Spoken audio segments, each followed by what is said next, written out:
Hello student, YouTube के हमारे channel में आप सभी लोगों का स्वागत है।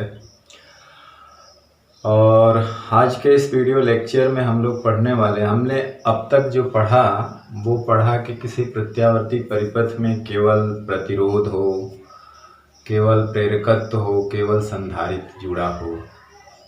ठीक, तो उसका शक्ति गुणांक कितना होगा, कलांतर कितना होगा, औसत शक्ति क्षय कितना होगा और प्रत्यावर्ती धारा और विभवांतर के समीकरण क्या होंगे और धारा विभवांतर से कला में कितनी आगे पीछे होगी।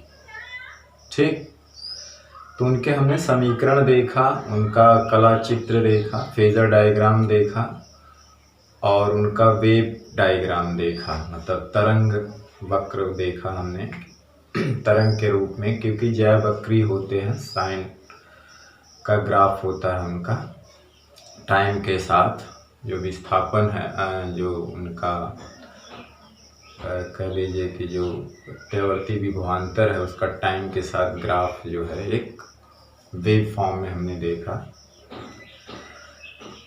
तो आज जो है हम लोग जो प्रत्यावर्ती परिपथ लेंगे उसमें प्रतिरोध के साथ जो है धारिता लेंगे, संधारित्र लेंगे, प्रेरकत्व मतलब कुंडली लेंगे और एक बार फिर संधारित्र और ये क्या नाम है प्रेरकत्व लेंगे और एक बार तीनों लेंगे LCR।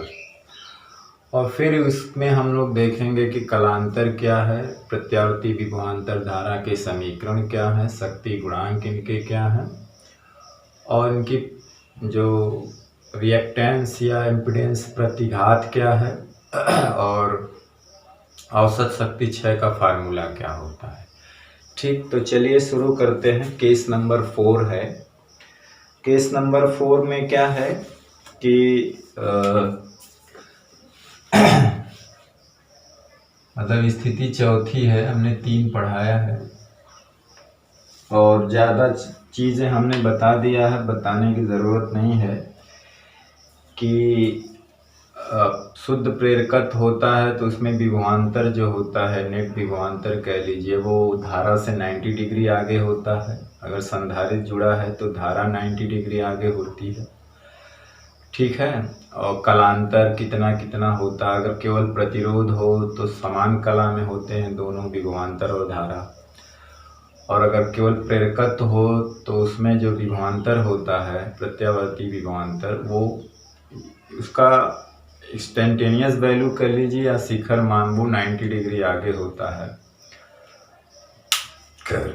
कौन 90 डिग्री आगे होता है? जो L के सिरों पर उत्पन्न होता है वो धारा से 90 डिग्री आगे होता है, या ये कह लीजिए कि धारा उससे 90 डिग्री पीछे होती है। उसी तरह से अगर प्रत्यावर्ती परिपथ में केवल धारिता जुड़ा हो, संधारित्र जुड़ा हो, तो उसके सिरों का जो विभवांतर होता है, जो डेवलप होता है वो विभवांतर धारा से कला में 90 डिग्री पीछे होता है, या कह लीजिए कि धारा 90 डिग्री आगे होता है, कलांतर 90 डिग्री होता है।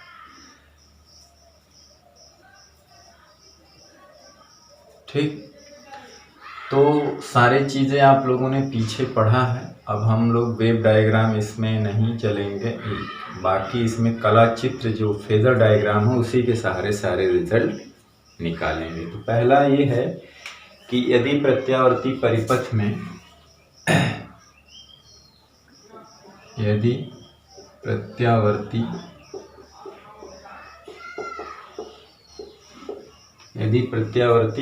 परिपथ में प्रेरकत्व तथा प्रतिरोध, देखिए यहाँ पे समांतर क्रम सिलेबस में नहीं है, सबको हम लोग श्रेणी क्रम में जोड़ेंगे। ठीक ना, यदि प्रत्यावर्ती परिपथ में प्रेरकत्व यानी कुंडली, प्रेरकत्व व प्रतिरोध, प्रेरकत्व व प्रतिरोध श्रेणी क्रम में जुड़े हों, श्रेणी क्रम में क्या हों, जुड़े हों। तो प्रत्यावर्ती परिपथ में है तो एक प्रत्यावर्ती स्रोत के साथ जुड़े होंगे, तो वही है जुड़े हों, और संयोग पर तथा संयोग पर प्रत्यावर्ती विभवांतर ई लगाने पर, प्रत्यावर्ती विभवांतर ई लगाने पर इनके सिरों पर, मतलब प्रेरकत्व और प्रतिरोध के सिरों पर, इनके सिरों पर उत्पन्न विभवांतर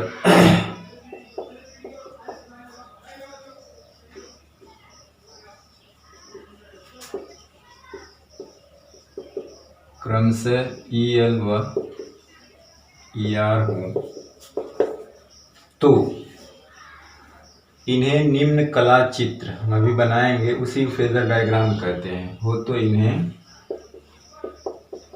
निम्न कला चित्र द्वारा प्रदर्शित किया जा सकता है। निम्न कला चित्र द्वारा प्रदर्शित किया जा सकता है। निम्न कला चित्र द्वारा प्रदर्शित किया जा सकता है। अभी हम उसका डायग्राम बनाएंगे, इसके बाद कला चित्र। जैसे कि यहाँ पे क्या है, एक प्रत्यावर्ती स्रोत है जिसके इक्वेशन है ये sin ओमेगा t, और इसमें एक कुंडली है जिसका प्रेरकत्व L है, एक प्रतिरोध है R है, L है। ये हम लगाते हैं, करंट मान लीजिए बहती है, इसके सिरों पर जो है ये EL और इसके सिरों पर ER उत्पन्न। ठीक, तो अब ये दोनों श्रेणी क्रम में आ गए, तो जानते हैं कि इसमें जो इसकी बात करें तो ये और ये, इसमें जो बहने वाली करंट हो तो सेम कला में होते हैं, एक डायरेक्शन, पीछे आपने देखा था। तो अगर इसको कला चित्र द्वारा प्रदर्शित करें तो देखिए, अगर मान लीजिए इधर हम लोग ER, देखिए या तो इसका शिखर मान ले लें चाहे इंस्टेंटेनियस मान ले लें, कोई दिक्कत नहीं है। कहीं कहीं जैसे इसको ऐसे लिखेंगे कि E0 R, E0 L, शिखर मान I0 है ना, तो आप उसको भी ले सकते हैं इस तरह से। और देखिए करंट की डायरेक्शन इसी की डायरेक्शन में होती है, लेकिन जो L के सिरों पर विभवांतर होता है वो धारा से कितने डिग्री, 92, इधर क्या होता है EL, वो आगे होता है π/2।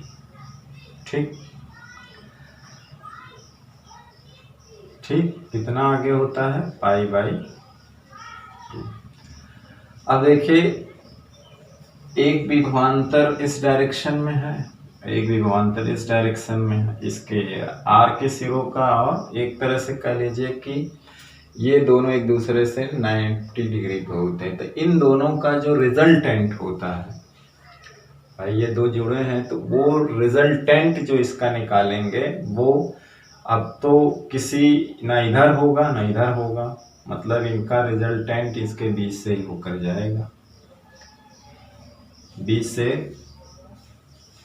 तो जो इसका रिजल्टेंट है जिसको हम लोग E कहेंगे वो ये है। तो जो नेट विभवांतर है एक तरह से वो मान लेते हैं कि अब ये नेट विभवांतर है, धारा के बीच का जो कलांतर होगा वो मान लेते हैं फाई, मतलब नेट विभवांतर और धारा के बीच कलांतर क्या है फाई।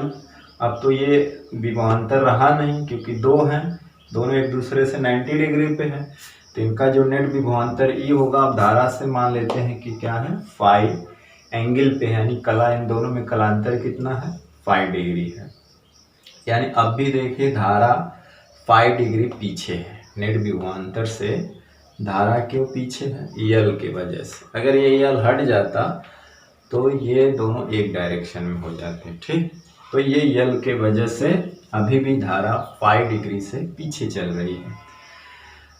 ठीक, तो ये कला चित्र द्वारा, अब इसका आप स्क्रीनशॉट ले लीजिए। अब हम लोग जो इनके इक्वेशन हैं, शक्ति गुणांक है, कलांतर है, सब प्रतिबाधा आएगी।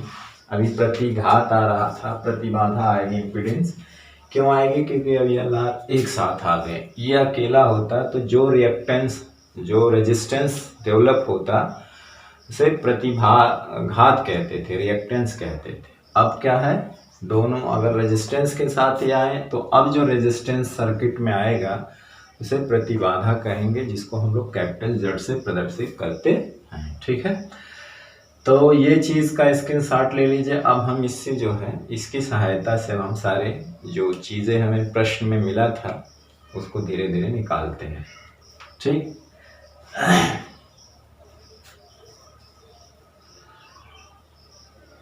तो चलिए अब क्या है, इसको मिटा दिया जाए। चलिए,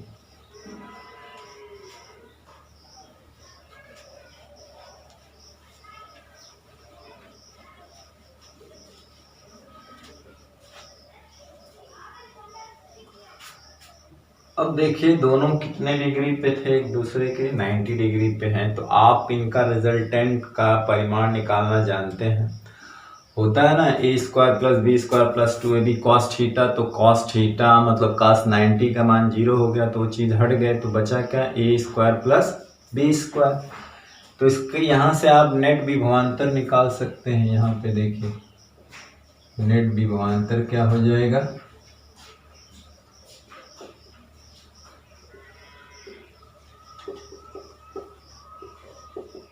आप जानते हैं ई एल का स्क्वायर ई आर का स्क्वायर। ठीक, कैसे आया पता है, हम लोग रिजल्टेंट कैसे निकालते, होता है a square plus b square plus 2ab cos theta, तो इनके बीच का एंगल दोनों के 90 डिग्री, कॉस 0 हो जाएगा, तो ये पोर्शन हट जाएगा, यही बचेगा।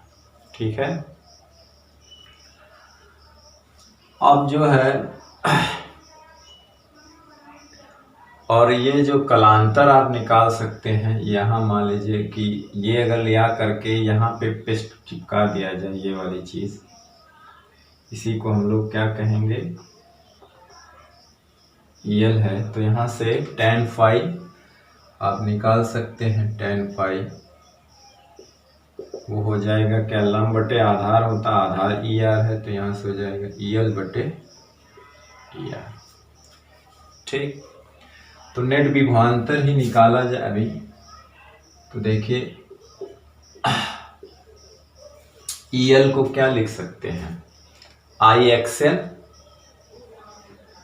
और ER को इसको लिख सकते हैं IXL का स्क्वायर, और इसे लिख सकते हैं IR का स्क्वायर। पीछे आपने देखा था EL बराबर होता था IXL और ER बराबर होता था IR।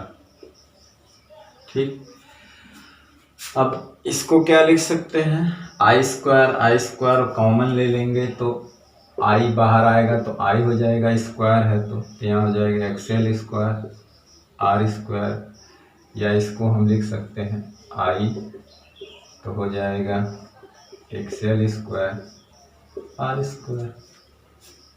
ठीक, तो इसी को हम लोग क्या कहते हैं, E/Z को हम लोग प्रतिबाधा कहते हैं। परिपथ की क्या कहते हैं, प्रतिबाधा। तो हम लिखेंगे प्रत्यावर्ती परिपथ में नेट विभवांतर, प्रत्यावर्ती परिपथ में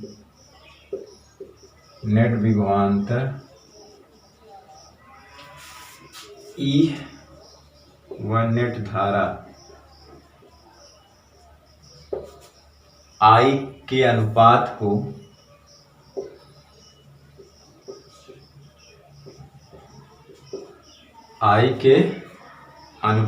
क्या कहा जाता है, परिपथ की प्रतिबाधा कहते हैं। परिपथ की प्रतिबाधा, इम्पीडेंस बाधा कहते हैं, और इसे Z कैपिटल Z से प्रदर्शित करते हैं,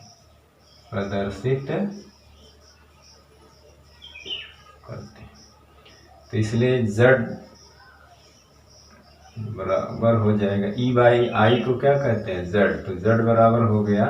अब R इधर कर लीजिए चाहे उधर कर लीजिए, तो R स्क्वायर XL स्क्वायर, और इसी को आप ऐसे भी लिख सकते हैं, XL बराबर क्या होता है, ओमेगा L स्क्वायर, ओमेगा को 2 पाई आप ऐसे भी लिख सकते हैं, इस चीज़ को r square 2 pi f l का होल स्क्वायर ऐसे भी लिख सकते हैं।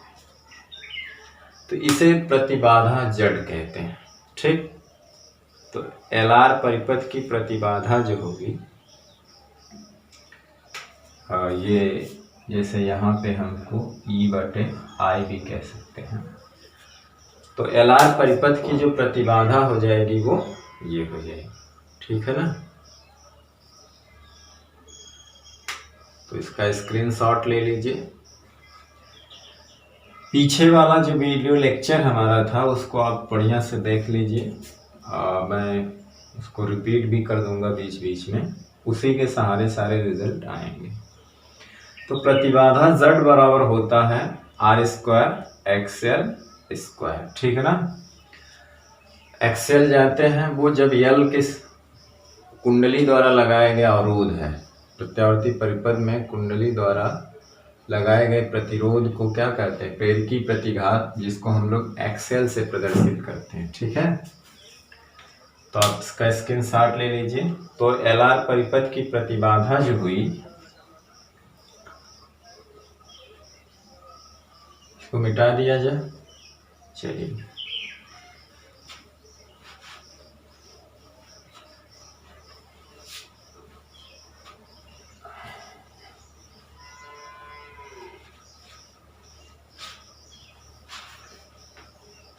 तो एल आर परिपथ की प्रतिबाधा जो हुई वो क्या हो गई, आर स्क्वायर एक्सएल स्क्वायर। ठीक है, अब हम लोग कलांतर की बात करते हैं। यदि विभव और धारा के बीच कलांतर फाई हो, पहली बात है। चलिए, यदि विभव धारा के बीच, नेट विभव की बात कर रहे हैं,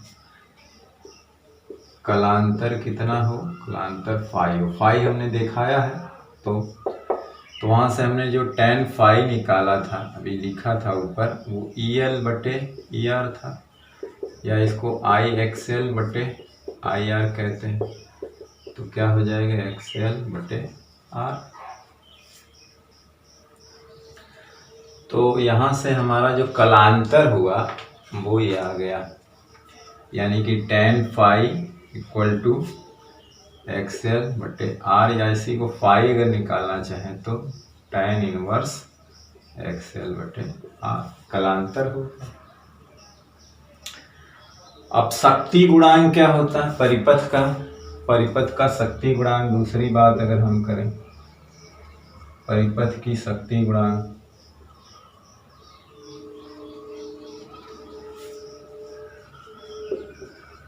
शक्ति गुणांक जो होता है वो cos फाई होता है। शक्ति गुणांक क्या होता है, cos फाई। तो इस फिगर में आइए,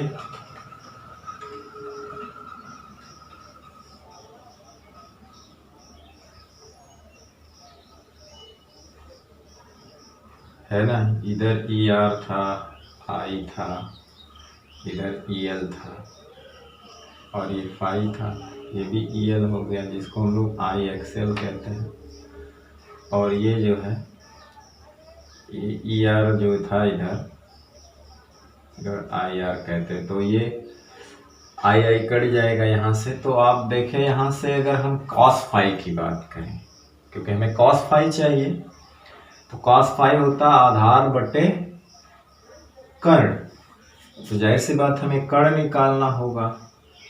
तो ये अभी निकला है, अभी ये रिजल्टेंट यहाँ आया था ना, तो ये कितना आया था, अभी ये जड़ यहीं पे आया था ना, ये आया था आर स्क्वायर एक्सएल स्क्वायर। यानी फिर से देख लीजिए, जो हमने ये बनाया था, इधर मान लीजिए करंट आई थी और ER एक डायरेक्शन में था, इधर एल जो नेट विभवांतर था वो E था, फाई था। तो इधर जो ये भी EL था। तो अभी हमने नेट जो निकाला था E, वो क्या निकाला था, E/I, और या E ही देख लीजिए, तो E था वो EL का स्क्वायर ER का स्क्वायर। तो यही तो था, ये जो लेंथ है वो E को ही बता रही थी। और इसको हमने जो मॉडिफाइड किया था तो वो E/I आया था R² XL²।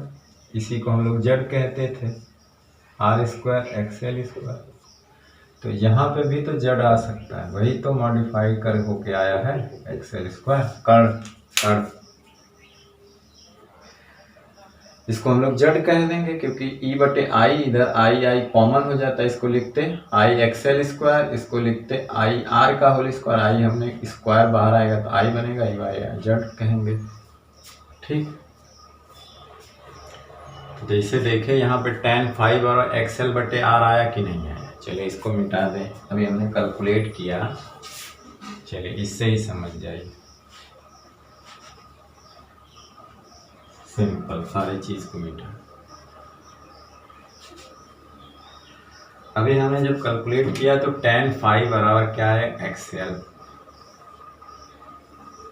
ये फाई है। तो tan phi लंब/आधार होता है, तो लियम आधार ये देखिए लंब या आधार, तो कर्ण क्या हो जाएगा, कर्ण होता है लंब का वर्ग धन आधार का वर्ग, वही ये होता है ना, इसी को तो हम लोग Z कहते हैं। तो आप ये आया अभी, तो अब यहाँ से देख लीजिए हमारा जो cos phi होता है वो आधार बटे क्या होता है, कर्ण होता है कि नहीं। तो आधार बटे कर्ण, कर्ण का मतलब ये होगा R² XL², या इसी को हम लोग Z कहते हैं। हमारा शक्ति गुणांक क्या आया, R/Z आया।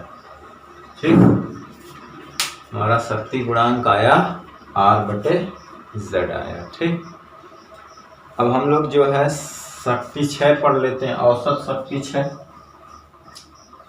अब इसको स्क्रीनशॉट ले लीजिए या इसको पॉज करके नोट कर लीजिएगा। तो हम क्या बताएंगे इसके बाद, औसत शक्ति 6। तीसरी पॉइंट क्या होगी, औसत शक्ति 6।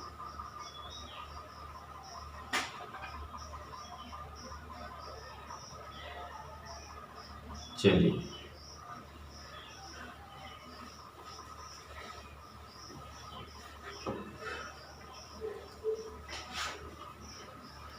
तो औसत शक्ति 6 क्या है,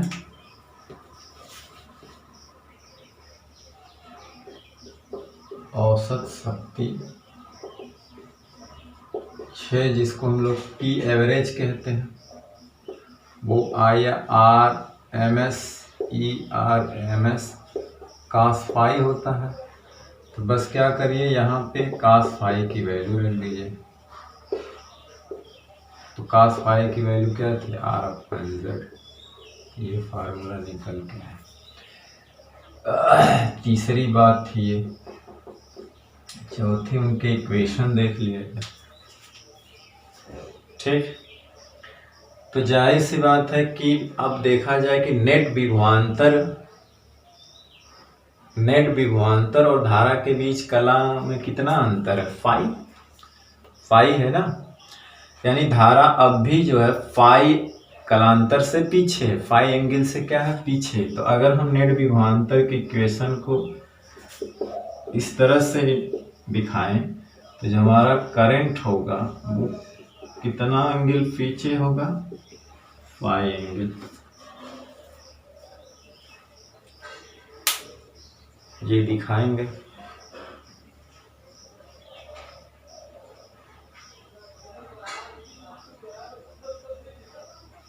ठीक,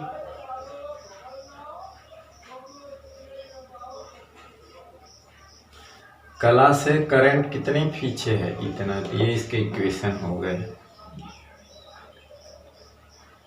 ठीक है, तो ये सारे रिजल्ट आ गए। तो ये सब रिजल्ट कैसे आ गए, हमने इसको पहले से पढ़ा हुआ है, इसके पहले वाली वीडियो। यहाँ देख रहे हैं ना कि वो करंट अभी भी है नेट विभवांतर से इतना एंगल पीछे चल रही है। ठीक है, तो हम फाई एंगल पीछे कर देंगे, है ना। प्लस रहता तो आगे चलती, माइनस है तो पीछे चलेगी। ठीक, तो ये इक्वेशन हो गए। तो चलिए अब हम लोग चलते हैं केस नंबर 5 में। कब? जब प्रत्यावर्ती परिपथ में प्रतिरोध और संधारित्र श्रेणी क्रम में जुड़े हैं। प्रतिरोध और संधारित्र क्या है? श्रेणी क्रम में जुड़े हैं। इनके सिरों पर अगर हम प्रत्यावर्ती विभवांतर ई लगाएंगे, है ना, इनके सिरों पे प्रत्यावर्ती विभवांतर लगाएंगे तो सिरों पे विभवांतर क्या उत्पन्न होंगे? तो बिल्कुल इसी के रिजल्ट पे हमको चलना है। ठीक है, तो चलिए, बहुत आसान है, कठिन नहीं है, आसान चैप्टर भी है।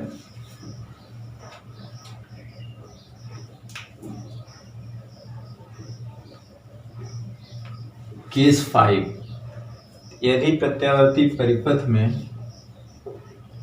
यदि प्रत्यावर्ती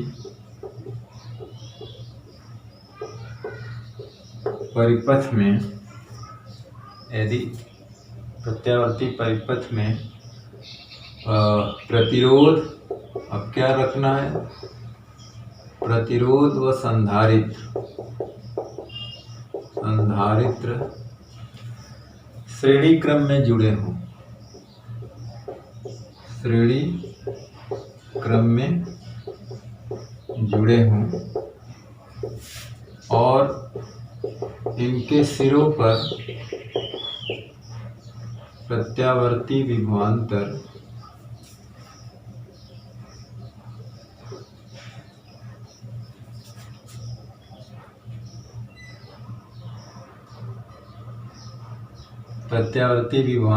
ई लगाने पर इनके सिरों पर क्रमशः उत्पन्न विभवांतर क्या हो? ई आर व ई सी हो तो इन्हें निम्न कला चित्रों द्वारा प्रदर्शित किया जा सकता है। एक चीज और है पीछे, जैसे कि अगर हमको, जैसे हमें आई पता करना है, जैसे जड़ है, तो जड़ बराबर ई बटे आई है, तो ई बराबर जेड इंटू आई है। अगर हमें आई नॉट पता करना है तो जानते हैं यहाँ ई नॉट लगाएंगे जेड। ठीक है,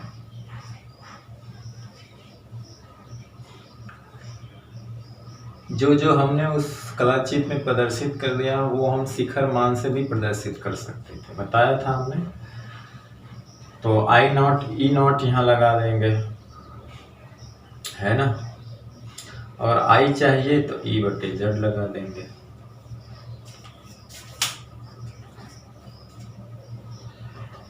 तो चलिए, ये निम्न कला चित्र में प्रदर्शित किया जा सकता है। तो देखिए, एक प्रत्यावर्ती विभवांतर है ई, इसको हमने लगाया इस पे, और इसके साथ प्रतिरोध को और एक धारिता संधारित्र को इसके साथ जोड़ा, तो इनके सिरों पर ई आर और इसके सिरों पर इसी विभवांतर उत्पन्न होगी। अगर क्षणिक करंट मान लीजिए आई है, इन्हें भी उसी तरह से निम्न कला चित्रों द्वारा प्रदर्शित किया जा सकता है। ठीक है ना, उसी तरह से। अब क्या है कि अब देखिए यहाँ पर कि इधर तो ई आर होता है, इसी के डायरेक्शन में करंट भी होती है, लेकिन यहाँ पे करंट की डायरेक्शन ये है, जो इसके सिरों का जो विभवांतर होता है वो करंट से पीछे चलता है। कितना? 90 डिग्री, यानी कि इस डायरेक्शन में हुआ। इसी की डायरेक्शन क्या हुई?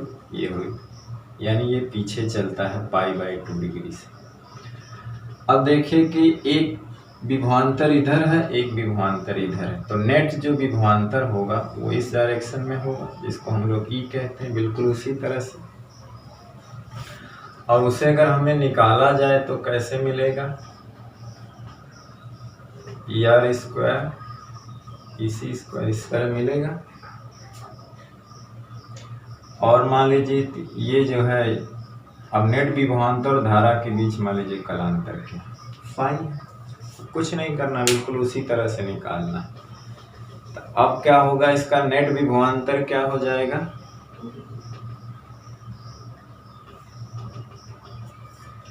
इसको मिटा दिया जाए।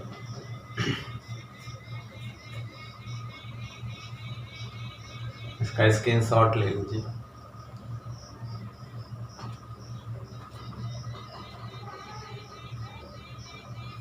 चलिए,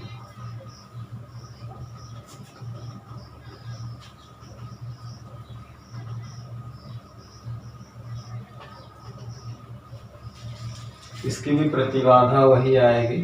तो यहाँ पे नेट विभवांतर जो हमारा आएगा वो ई बराबर क्या आ जाएगा, ई आर स्क्वायर ई सी स्क्वायर। तो यहाँ से इसको क्या लिख सकते हैं,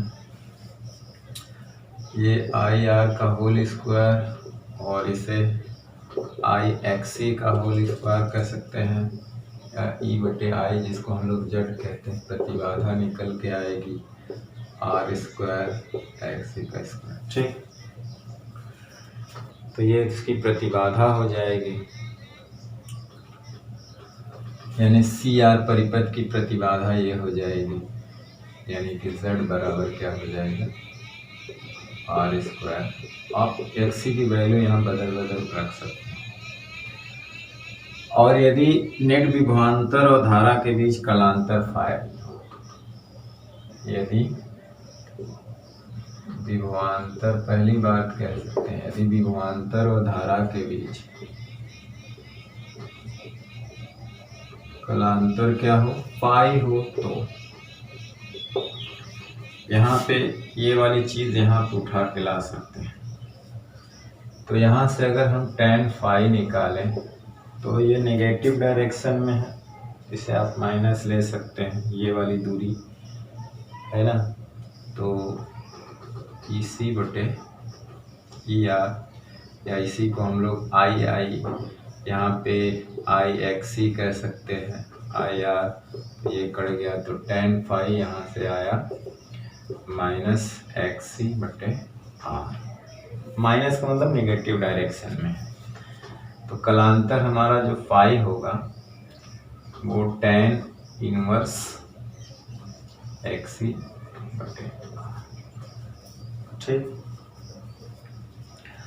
अब जो दूसरी बात हमारी है वो है शक्ति गुणांक, परिपथ क्या, शक्ति गुणांक, परिपथ का शक्ति गुणांक, शक्ति गुणांक जिसको हम लोग कास फाई कहते हैं। तो आप देखिए tan फाई बराबर ये है, तो कहने का मतलब है कि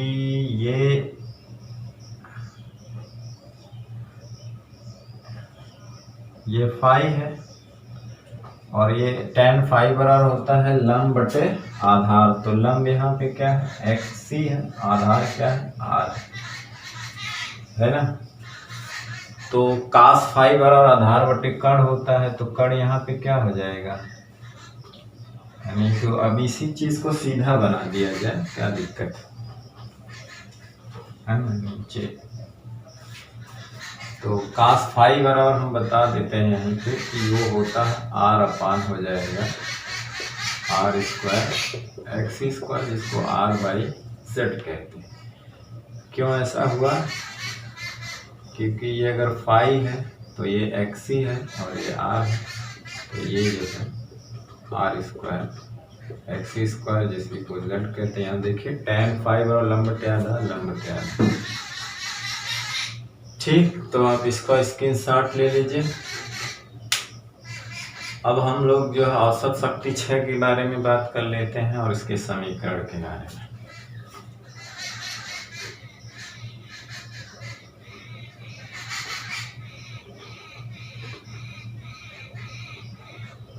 चलिए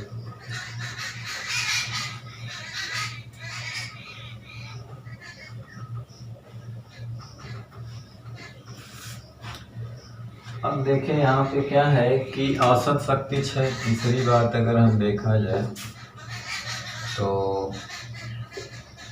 औसत जो हमारी शक्ति 6 है या एवरेज औसत मतलब तो PRMS होता है, RRMS होता है cos फाइव।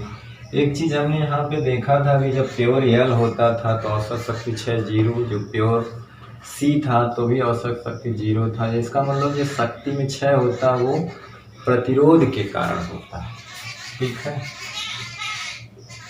तो ERMS इंटू IRMS और ये R/Z। Z बराबर क्या है, पीछे आते हैं, यहाँ से देखा कि ये Z बराबर क्या है।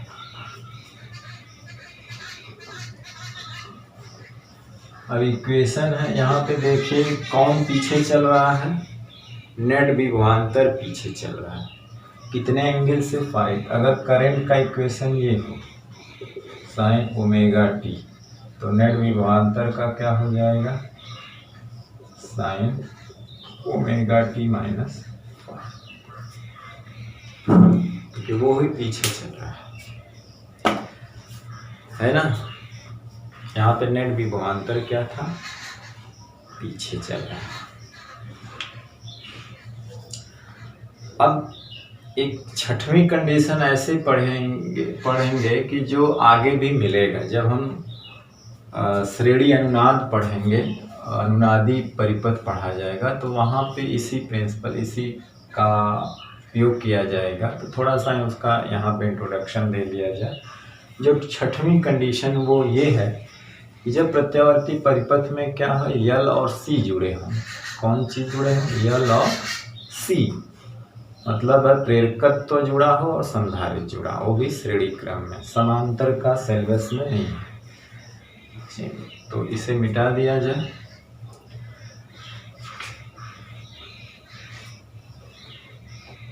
चलिए केस नंबर 6।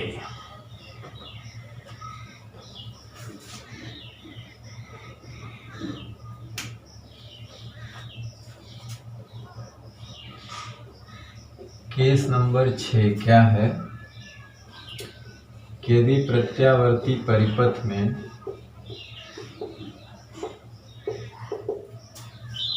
L व C समझ रहे हैं, श्रेणी क्रम में जुड़े हो, श्रेणी क्रम में जुड़े हो,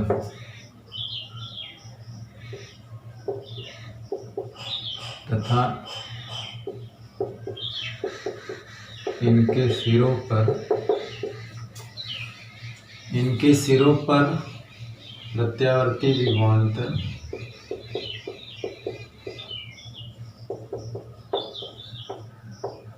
E लगाने पर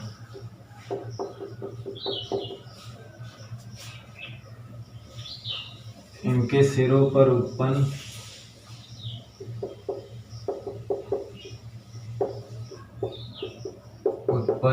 विभवांतर EL व EC हो तो इन्हें निम्न कलाचित्र द्वारा प्रदर्शित किया जा सकता है। इन्हें निम्न कला चित्रों द्वारा, फेजर डायग्राम द्वारा प्रदर्शित किया जा सकता है,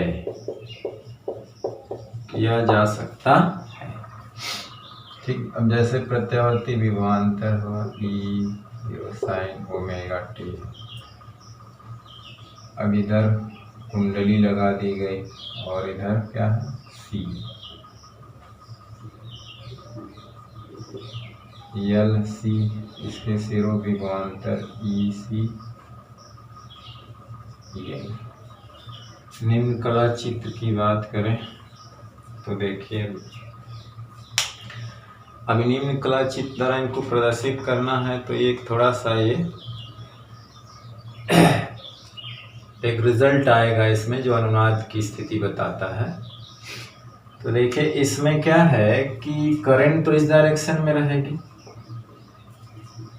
ये ले लेते हैं। अब इसके सिरों का जो विभवांतर होता है वो इससे कला में पीछे होता है 90 डिग्री, और इसके सिरों का विभवांतर जो EL होता है वो कला में π/2 डिग्री आगे होता है। ठीक, कला में क्या होता है, आगे होता है। जैसे ये x है, ये y एक्सिस है, y डैश है, ये मान लेते हैं f डैश है। ठीक,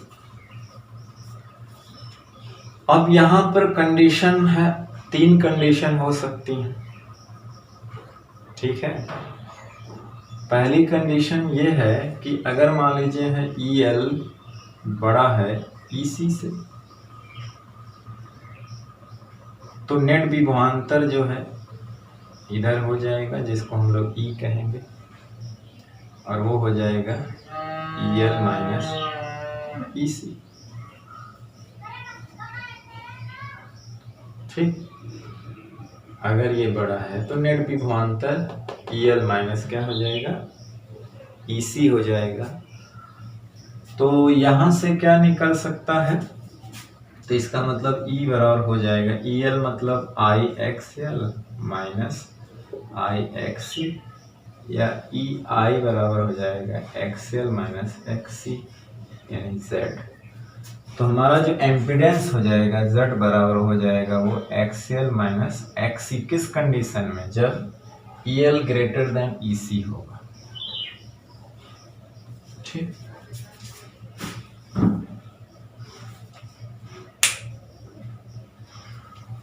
अब देखिए यहाँ पर पहली चीज अब क्या हो जाएगी, अब नेट विभवांतर तो ऊपर जो बड़ा है उधर ही होता है ना, तो करंट से और नेट विभवांतर के बीच कलांतर कितना, π/2। अरे π/2, तो पहली कंडीशन जो है कलांतर कितना होगा, तो π/2। दूसरी चीज इसमें जो वो चीज आएगी, कहने का मतलब शक्ति गुणांक cos फाई, तो फाई क्या 0 हो जाएगा। क्यों, क्योंकि कलांतर 0 है, जो नेट जो बड़ा है तो नेट उधर ही काम करेगा ना, तो वो 0 हो जाएगा। ठीक, इसके बाद तो जब cos फाई 0 है तो तीसरी कंडीशन भी 0 हो जाएगी, P एवरेज ये भी 0 हो जाएगा। और इक्वेशन में क्या है कि जो नेट विभवांतर है और कला, ये वो नेट विभवांतर इस वक्त जो है EL बड़ा है तो इससे 90 डिग्री आगे है। यानी कि अगर हम I की इक्वेशन ये लिखें, I0 sin ओमेगा t, तो जो हमारा विभवांतर ये आगे चल रहा है तो ओमेगा t प्लस π/2 हो जाएगा। इस कंडीशन में जब ये बड़ा हो, EL ग्रेटर देन EC। अब एक कंडीशन इसी का उल्टा भी हो सकता है, इसको मिटा दें तब उसको, यानी EC ग्रेटर देन हो तो इधर आ जाएगा, तो सारी कंडीशन उसी के उलट जाएगी। यानी कि इस यहाँ पे भी शक्तिहीन धारा बहेगी, यानी कि धारा तो परिपथ में जाएगी लेकिन कोई शक्ति क्षय नहीं होगा, तो उसको शक्तिहीन धारा, वाटहीन धारा कहते हैं। मतलब अगर प्रत्यावर्ती परिपथ में केवल L जुड़ा हो, केवल C जुड़ा हो या L और C जुड़ा हो, तो उसमें धारा बहने के कारण कोई शक्ति क्षय नहीं होगा, तो उसमें बहने वाली धारा को वाटहीन धारा कहते हैं। तो 1 नंबर में पूछा जाता है कि वाटहीन धारा किसे कहते हैं। ठीक, तो उसमें बहने वाली धारा को वाटहीन धारा हम अलग से लिखवाएंगे इसको। ठीक है, तो इसे स्क्रीनशॉट ले लीजिए, इसको हम मिटा देते हैं। ठीक, चलिए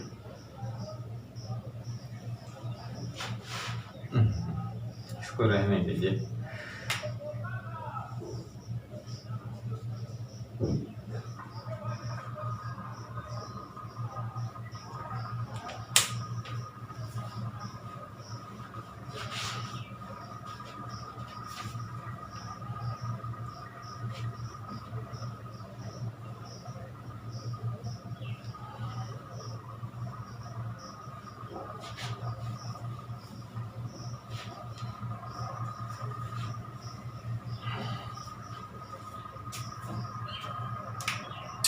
अब दूसरी कंडीशन है ये कि अगर मान लीजिए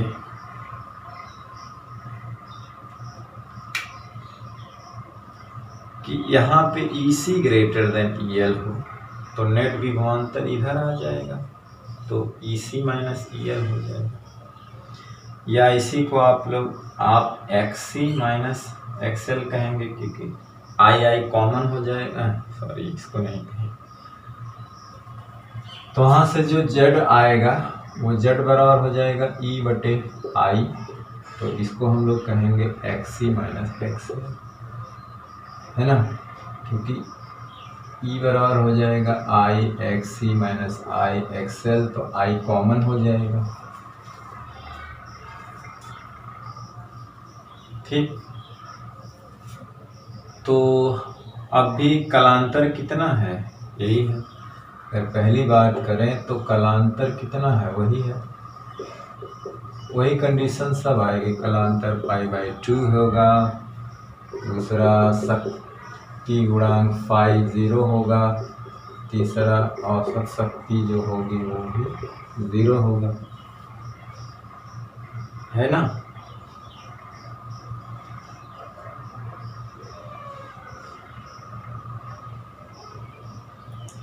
अब एक कंडीशन और हो सकती है कि जब EL EC के बराबर हो, जिसको अनुनाद की कंडीशन कहते हैं।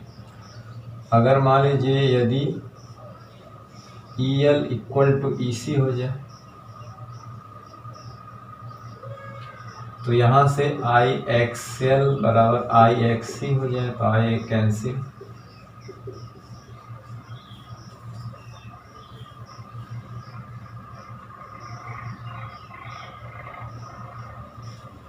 यानी इस केस में क्या होगा कि जो उसका Z होगा वो बहुत 0 हो जाएगा, लगभग 0, यानी कि करंट मैक्सिमम हो जाएगी। यहाँ पे अगर करंट की बात करें तो क्या हो जाएगा, करंट क्या हो जाएगी, मैक्सिमम। इसी को अनुनाद की स्थिति भी कहा जाता है, जिसमें Z जो एम्पिडेंस 0 हो जाता है और करंट को क्या हो जाती है, मैक्सिमम। यानी अब 0 हो जाएगा, यहाँ पे Z लाएंगे 0 तो करंट इनफाइनाइट हो जाएगी, यानी कि मैक्सिमम की बात, मैक्सिमम हो जाएगी। तो करंट का फ्लैक्चुएशन जब मैक्सिमम हो जाता है तो इसी को हम कहते हैं अनुनाद की स्थिति, है ना। मतलब अनुनाद करने लगता है, बहुत तेजी से दोलन होने लगते हैं, वैद्युत दोलन होने लगते हैं, कंपन होने लगते हैं। तीसरी कंडीशन वही है।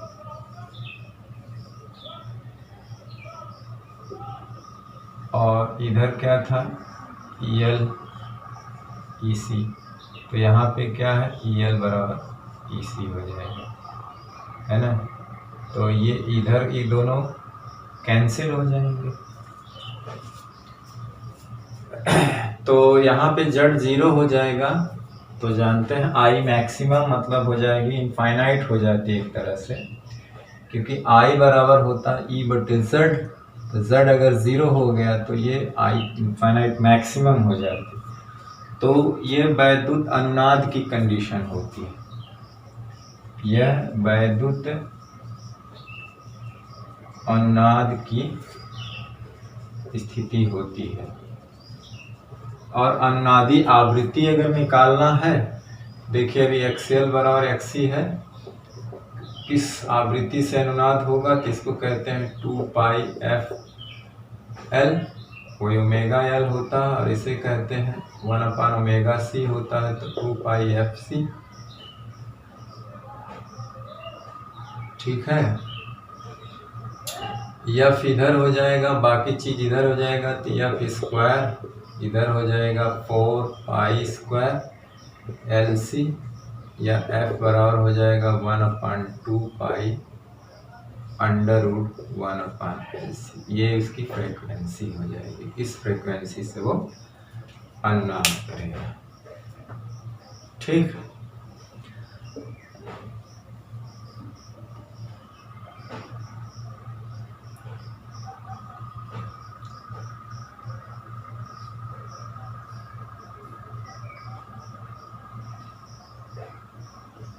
ठीक है। चलिए अब एक आखिरी कंडीशन, इसका स्क्रीनशॉट ले लीजिए। इसको अनुनादी आवृत्ति कहते हैं।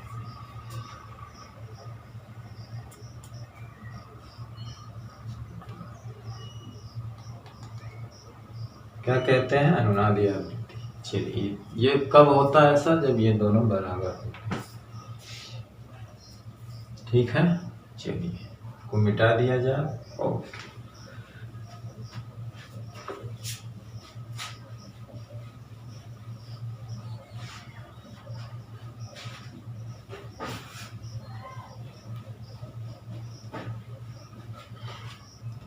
सातवां पोजीशन क्या है? LCR परिपथ। इसको LCR परिपथ कहते हैं, है ना। केस 7 क्या कहते हैं? LCR परिपथ। यानी अगर प्रत्यावर्ती परिपथ में, यदि प्रत्यावर्ती परिपथ में L, C व R श्रेणी क्रम में जुड़े हों, श्रेणी क्रम में जुड़े हों तथा इनके सिरों पर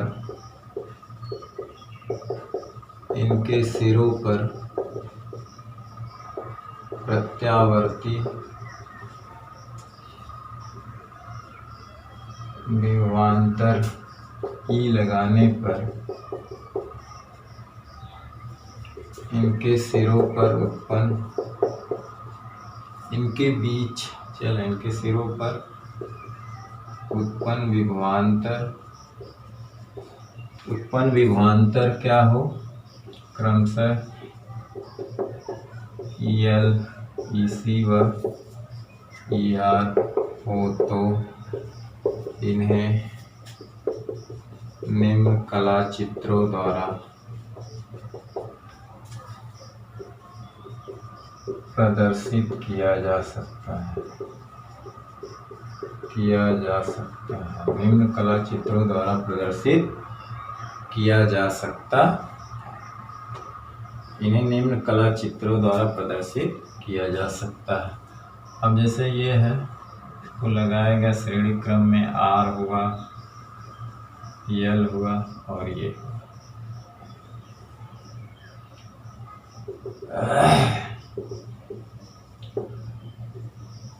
अब देखिए ये R हुआ, L, C, तो इसके ऊपर C के ऊपर EL,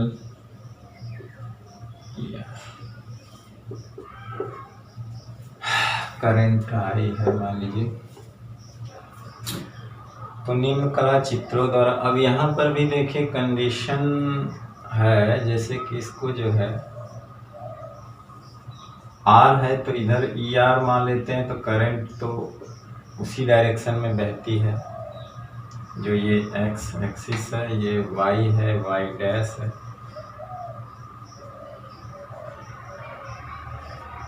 ठीक है, तो EC तो इस डायरेक्शन में होता है और EL करंट से 90 डिग्री आगे होता है, और इस EC जो है इस करंट से 90 डिग्री पीछे होता है।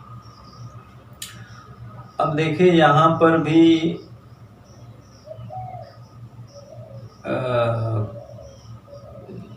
जैसे कि एक इन दोनों में बड़ा कौन है, छोटा बड़ा हो सकता है, दो कंडीशन बन सकती है ना। बहुत सिंपल है, जैसे कि अगर मान लीजिए यहाँ पर ये बड़ा हो, जैसे कि EL ग्रेटर देन EC हो, तो नेट जिसको हम लोग मान लेते हैं E डैश, तो E डैश इधर हो जाएगा, जिसको हम लोग EL माइनस EC कहेंगे। चलिए इसको थोड़ा सा इधर लिख लेंगे।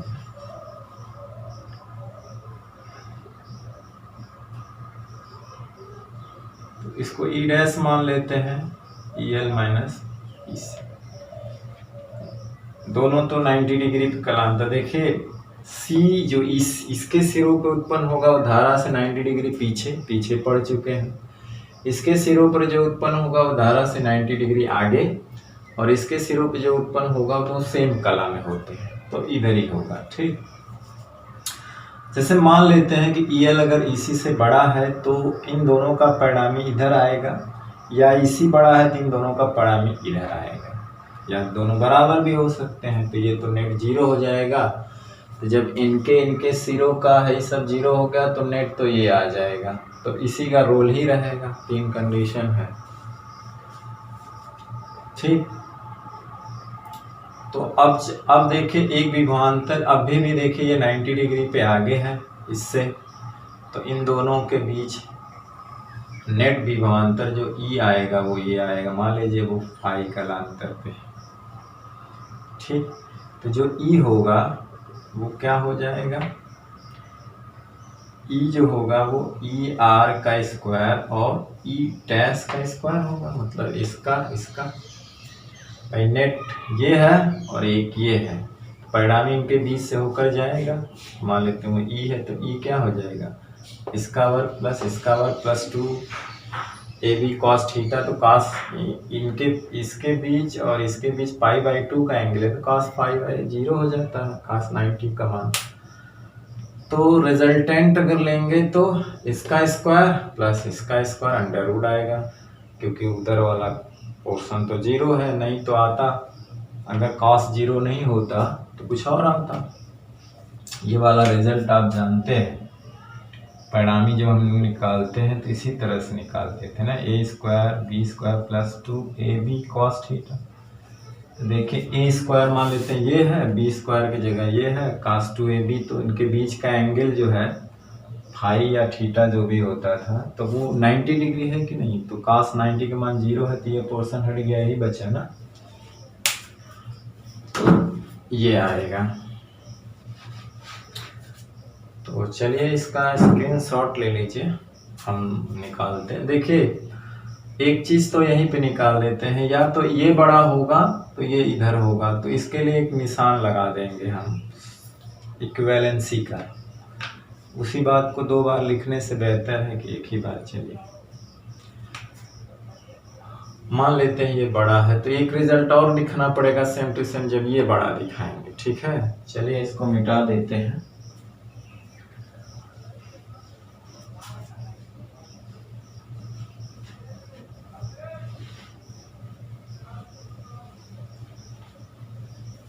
अब देखिए यहाँ पे अब जो नेट है वो क्या होगा, ER का स्क्वायर मतलब IR का होल स्क्वायर,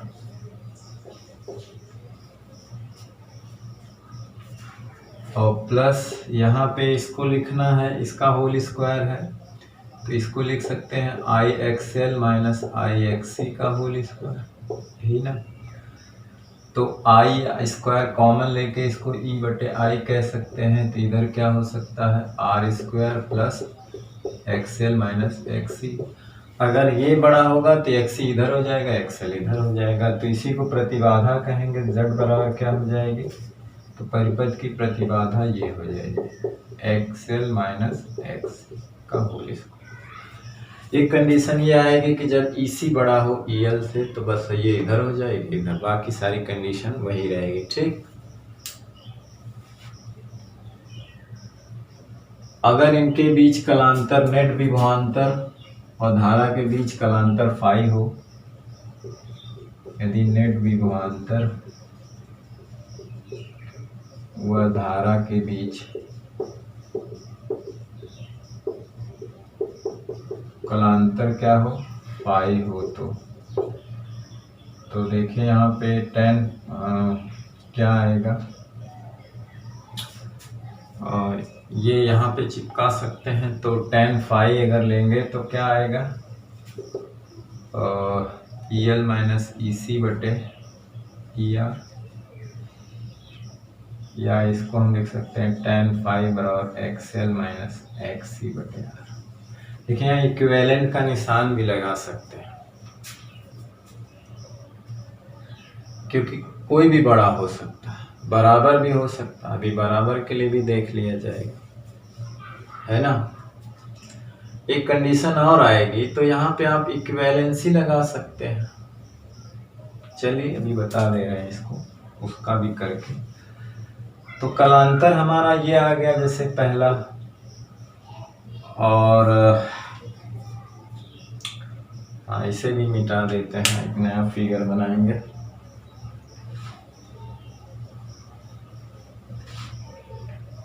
अब हमारा चाहिए क्या, tan phi मिल गया।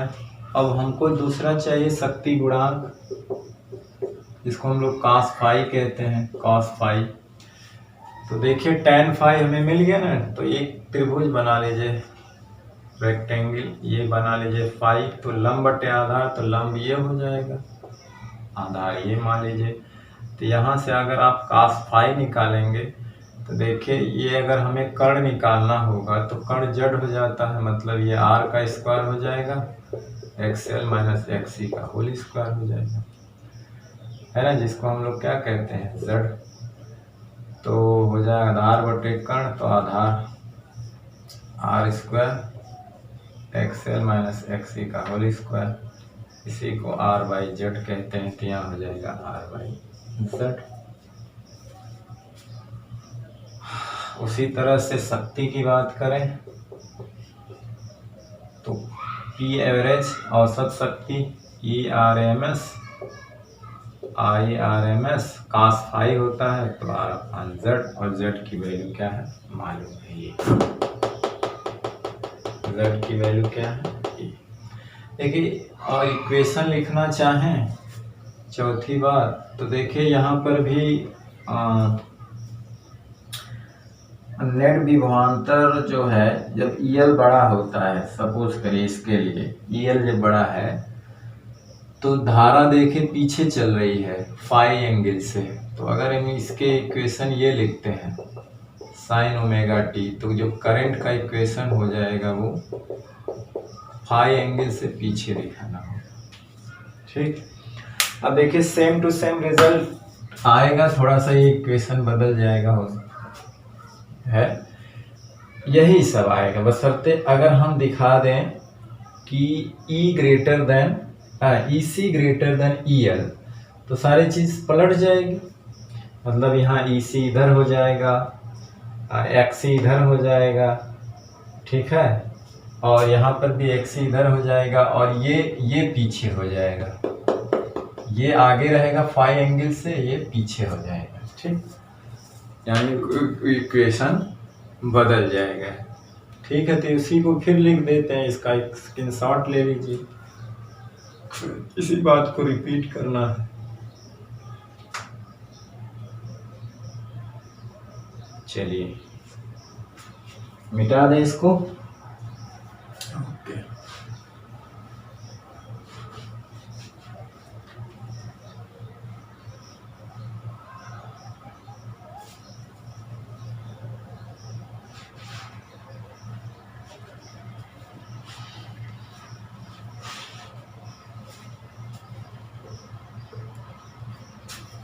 अब मान लीजिए वही रिजल्ट आएगा सब, कि अगर मान लीजिए यदि ये बड़ा हो जाए EC ग्रेटर देन EL, तो वो कंडीशन ऐसे बन जाएगी।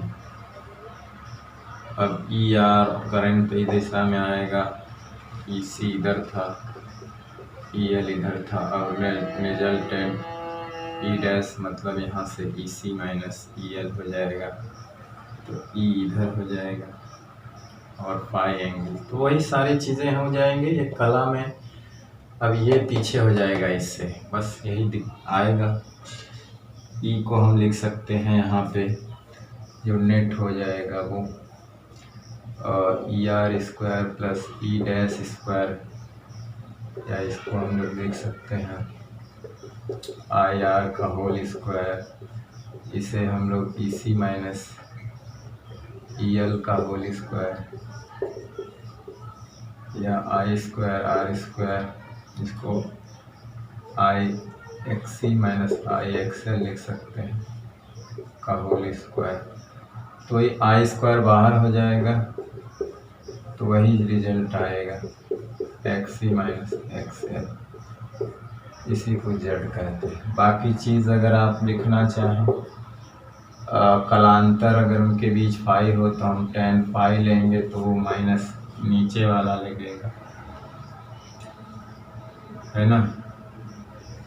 EC माइनस EL हो जाएगा बटे ER, माइनस लगा सकते हैं क्योंकि नीचे की दिशा में नाप रहे हैं। या इसी को हम लोग ऐसे लिख सकते हैं XC माइनस XL बटे R। और cos फाई अगर हम लिखना चाहें तो R अपान Z होगा उसी तरह से, बशर्ते क्या हो जाएगा कि ये जो है R स्क्वायर और ये XC माइनस XL का होल स्क्वायर होगा। ठीक वही बात पलट जाएगी। और ये जो एवरेज औसत शक्ति है वो IRMS cos फाई होता है, तो वो भी R अपान क्या हो जाएगा Z की वैल्यू ये। एक कंडीशन और आ सकती है जब EL XC बराबर हो जाएंगे, है ना। तो अब ये तो कैंसिल हो जाएंगे तो प्योर रेजिस्टिव सर्किट हो जाएगा। तो ये दोनों, हाँ अगर इसके इक्वेशन लिखना चाहें तो अब देखिए अगर मान लीजिए करंट अब आगे है तो अगर करंट का ये इक्वेशन लिखना चाह रहे हैं तो ये पीछे चल रहा है कितना sin omega t minus phi angle से।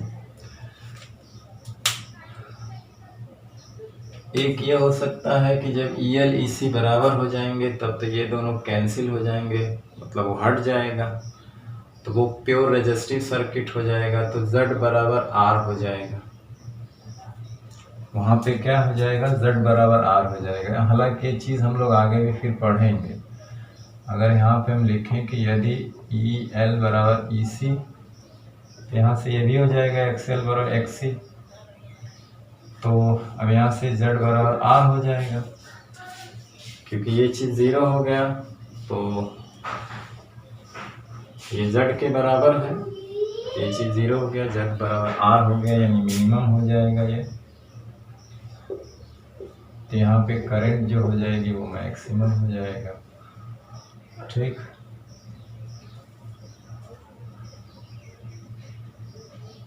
यानी कि कलांतर भी क्या हो जाएगा तब 0 हो जाएगा। यानी कि अगर कलांतर की बात करें तो ये चीज़ तो 0 हो जाएगा, Z बराबर R हो गया तो R भाई Z उसके पीछे आ रहा था ना cos फाई, तो cos फाई R अपान Z आ रहा था तो R अपान R हो जाएगा, तो कट के 1 मैक्सिमम हो जाएगा। उसी तरह से P एवरेज की बात करें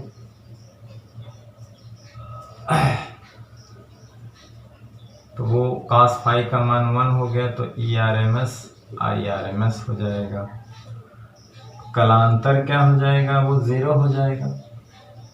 cos फाई का मान 1 है अगर तो फाई 0 हो जाएगा क्योंकि I और R एक ही डायरेक्शन में हो गए। हाई अब तो 0 हो गया ना, L और C का मतलब खत्म, प्योर रेजिस्टिव हो गई। तो जब प्योर रेजिस्टिव हो गई तो इसका मतलब जानते हैं करंट और प्रत्यावर्ती विभवांतर जो R के सिरों पे होता है सेम कला में होते हैं। इक्वेशन तो आप निकाल ही सकते हैं, इसके दोनों के बराबर हो जाएंगे। अगर I का I not sine omega t है तो उसका भी हो जाएगा वही साइन ओमेगा t। और XL XC बराबर हो जाएगा तो ये भी अनुनाद की कंडीशन होती है, ये भी क्या होती है अनुनाद की कंडीशन होती है।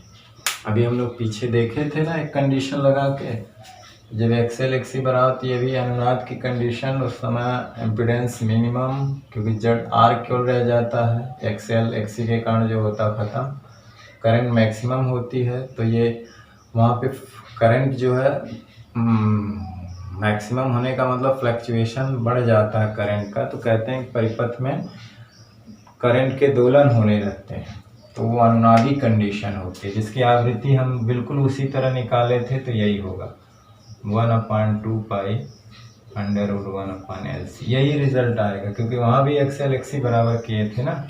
ये अनुनादी आवृत्ति का रिजल्ट, हालांकि ये चीज़ हम लोग एक बार फिर डिटेल में पढ़ेंगे, तो उससे ज़्यादा ज़रूरी नहीं है। ज़्यादा ज़रूरी तो देखिए, बहुत सिंपल केस था, बहुत ही आसान था, क्योंकि शुरू का चीज़ अगर कॉन्सेप्ट क्लियर है तो ये भी क्लियर है, कोई दिक्कत नहीं है। और अभी जो है इसके बाद जो है हम लोग चोक कुंडली ट्रांसफार्मर एक वीडियो लेक्चर में हो जाएगा।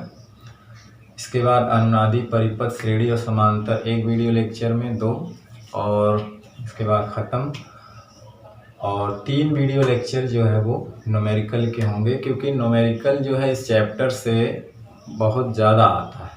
मतलब ये चैप्टर बोर्ड के लिए, एग्ज़ाम के लिए मोस्ट इम्पॉर्टेंट, कुछ न कुछ आना है। और एक चीज़ और मैं बता दूं कि आपका जो ऑब्जेक्टिव प्रश्न आता है, बहुविकल्पी प्रश्न आता है, तो आप उसकी तैयारी करिए।